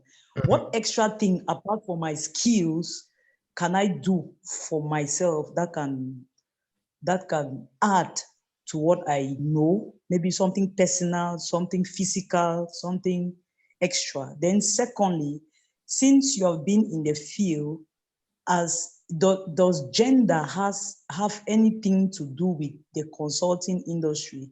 Because there are some persons, for example, a company might not want to probably invite a female for personal reasons to come and consult for their company. So it's just a little scattered worry in my mind that I have, if there is, or your value would determine whether they will invite you, or gender has anything to do with the consulting industry. Well, for the first question, I don't really understand the worry, But if I can really understand, if I can try to answer, I think it's in terms of to sort that problem out, find a way of creating multiple products. Do you understand? You need to find a way to see how you can create multiple products that can operate in your absence. It could be systems, it could be tools, and there are many tools that I have. I have over 50-something coaching tools that when people buy and I send it, they do the work on their own. Like the business idea validation that you guys have. There's another version that people buy it and do on their own without me coaching them. There's a price difference. So it works on its own, it operates on its own, so I am not there. You understand? There are over 50 courses that people buy from around the world and they take without me being there. They take and they solve their business problem without being. So it's good to, that's what I was saying. If you know, I must not be there. It depends on the situation. Like now, there are people come to for different things. Okay, you know what? I'm going to give you two prices. There's a price where you take just the course and the working scenario to solve your problem. And there's another price where you take the course and I give you 1 hour coaching. You now choose. So you see, it all depends on your ability to know how to leverage. It could be technology, it could be other tools and platforms that you can replicate and create more value. And it goes to every other field, it goes to every other sector. They can replicate and create more value that you can sell many times and be able to serve a bigger market. Then I think that we have passed the age where gender determines a lot. Yeah, some organizations may have their decisions for why they choose a particular gender. Of course, there are companies that have launched consulting opportunities, and they clearly specify that they're looking only for women. So I've seen that several times. And there are some that they specify just men, maybe depending on the kind of hard work that you have to do in that particular consulting job, or depending on a lot of traveling. Many people feel that men are open to traveling more than women. Like, for example, you get sort of a consulting job that the company operates in 8 countries. You are forced to travel to 8 countries, maybe 16 cities, depending on where they have branches, all of that. Sometimes they prefer men because they think that men are going to travel more freely and adapt quickly than women. So there are different scenarios that can decide that, but it's a field that is driven by value. It's a field that is driven by excellence in value creation. So if you're good at it, I think it always come out first before whether you're male or female and all of that. Thank you, sir. Executive Kimbi. Good evening, Doc. Good evening, all executives in the house. Doc, thank you so much for this session and for the assignment. It was actually very mind-stretching. And my business concept is a restaurant, a one service kind of restaurant. Like I have a unique thing I'm going to be serving to the people. Mm-hmm. After I've gone through all the business validation questions, I still had this worry, which is the best way possible to advertise these services, like to market the services to my clients. Mm-hmm. It's true. Anybody who has lived in Yaoundé before should know that one of the most pressing need of the people around here is food. Mm-hmm. Like food in Yaoundé is very difficult to have where you can eat good food, tasty, and even a clean environment. But right now, my issue is how do I even communicate this? Because in the area where I have chosen, like the location of the business, mm-hmm. it's mostly Anglophones, where you have many bachelors, like these young guys who come from Bamenda and blah, blah, blah. They're around here, and for sure, it's going to be a good spot for them because I've spoken to a lot of them. They always need food, but they don't know where to go to because of the other ones we have around. But I don't just want to, like you said, when you have a target market, you're also looking at how to outsell, like out of your target group, and also increase value to other people around your target market. So what's the best communication, the best way to market this idea to other people apart from the people I've already segmented as my target market? Because sometimes you don't know if you can find them online, and I don't really know which is best. Now, every business has what you can call primary marketing channels, secondary marketing channels, and so on. Now, looking at like a restaurant business, one of the primary ways of marketing a restaurant business is it being in a good location where somebody who is hungry can see it, like it, and come eat. That's the major primary way to market a restaurant. Now, and I look at, okay, we are now in a social media generation, which also means that if you are very good at carrying out tailored art or sharing it on social media, you can quickly carry out social media art for people who are based in Yaoundé to see. That can be a secondary way of doing it. Another way is you can do activities that attract people to come to the restaurant. Maybe, for example, I was working with a restaurant in Uganda after COVID-19 reduced. And one thing that we did was we organized a lot of evening programs. There's one thing that we did called soirée good mates, right?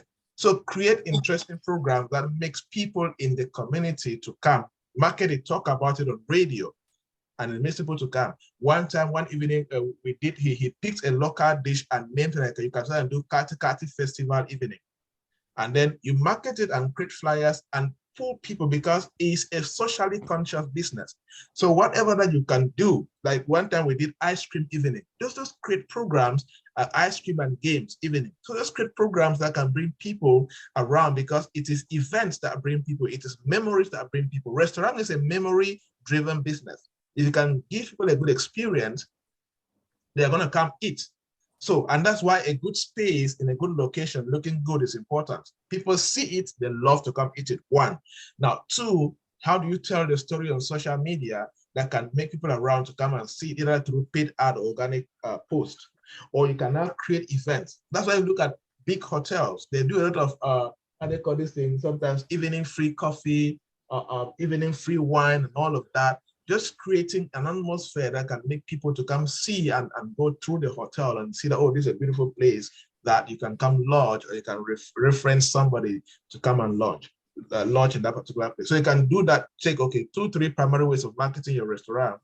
And in all, one good thing is going to happen. You catch your primary customers.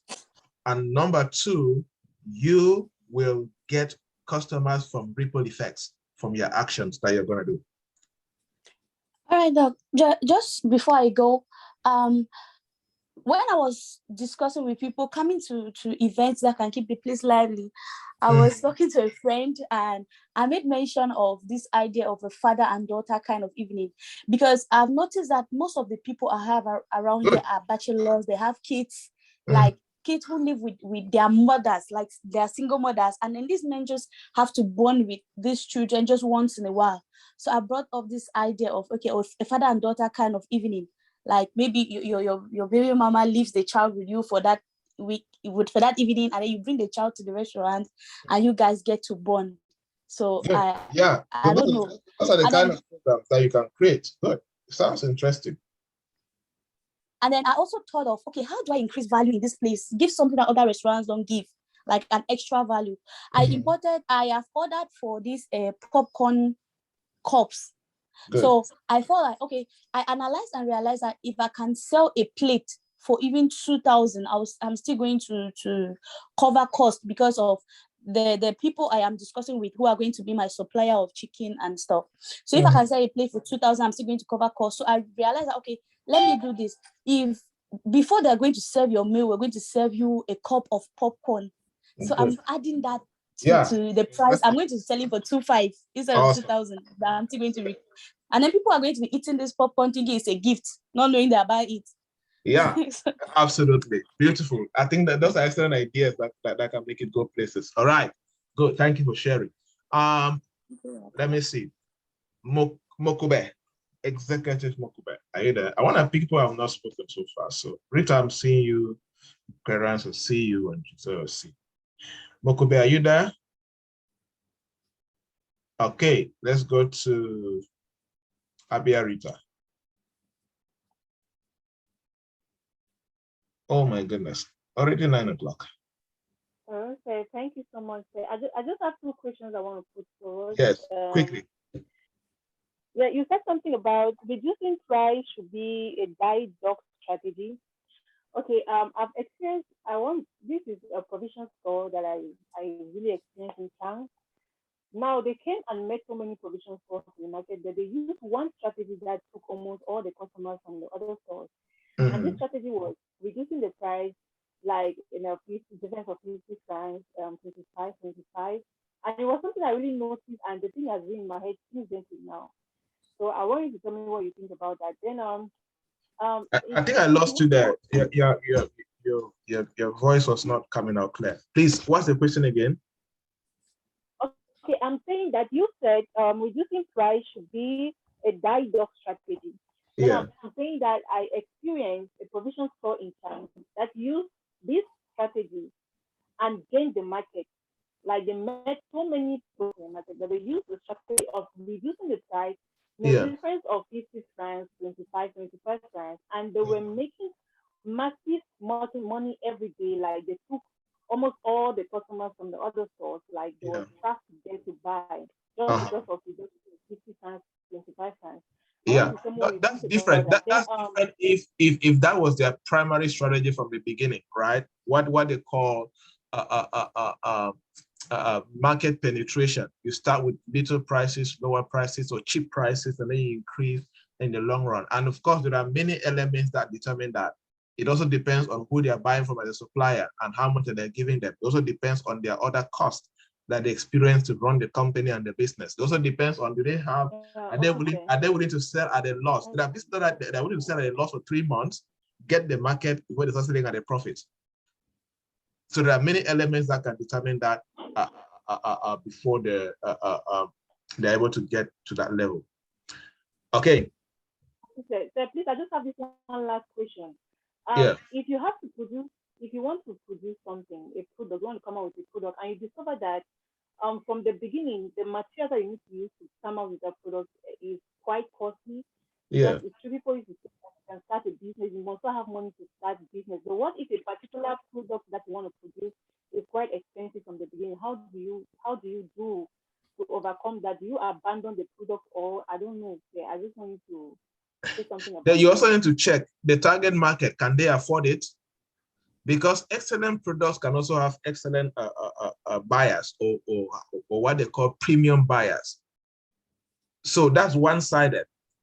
But then check people who you are targeting. Can they afford it? Is it within their income level? Or can you decide to sell to a particular niche? That's why there are products that are supposed to do what they call 2-tier products. They have a product that sell to a cheaper community, and they have a product that sell to a high premium community. So you also need to look at that angle too, and see what you can do. Yes, Mokobe, are you still there? If not, let us see Executive Valerie. Yes, Doctor.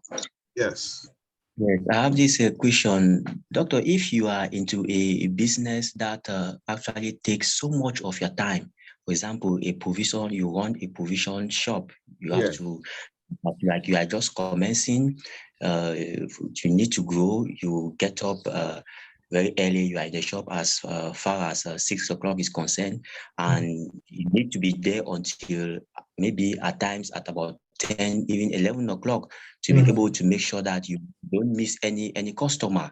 And how are you going to mesh this or make this relate with the aspect of networking? Because I know with networking, you need to go out there, you need to attend the seminars, conferences, workshop, and the rest.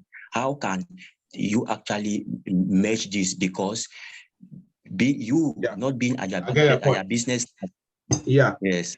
Not being at your business side for just a second is going to make you lose customers. Again, let me start from there. in every business, there's a place where you've got to cost. There are sometimes you lose customers to gain something more important, depending on what you're looking for.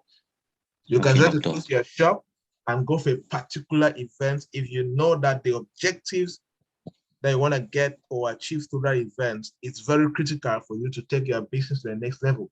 So you need to look at the cost. You make the preference, right? And then another thing that you can do is, and that's why learning how to build a team is important.